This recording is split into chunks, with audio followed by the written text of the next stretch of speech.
Dr. Milliken. I am Detective Sergeant Drummond. I deal with synthetic-related matters. It was an accident. I used to be a gadget guy.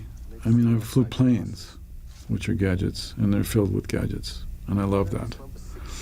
So I flew for 30 years, and I loved the gadgetry. I loved gyros and GPSs and ILS systems and the whole thing.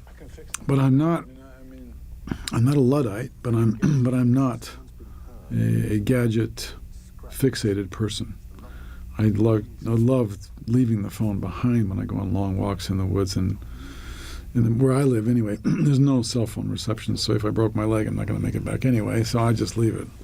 And it's a great sensation. I mean, from the moment they put them into dogs, to track dogs, the GPSs, I thought, well, if I was a general in the Army, I want to take care of my soldiers, and I want something that could help me track them in case they were trouble in the desert somewhere. I've been attacked and maybe they're incapacitated, and just to have something, a little chip in there that helped the helicopter find them and help save them would be a good idea. And if you really go take it further, if you look at some of the inventions that were taking place as long ago as 10 years ago and haven't heard about the development since, if you extrapolate where those inventions must be by now, then they have to exist.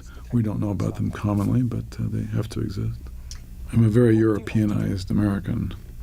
I mean, I lived in Paris for 14 years, and I grew up a lot in UK.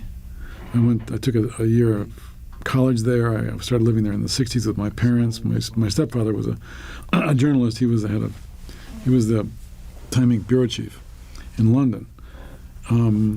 So I started, living there during the Vietnam War, the hot pot of it, during the demonstration time on Grosvenor Square.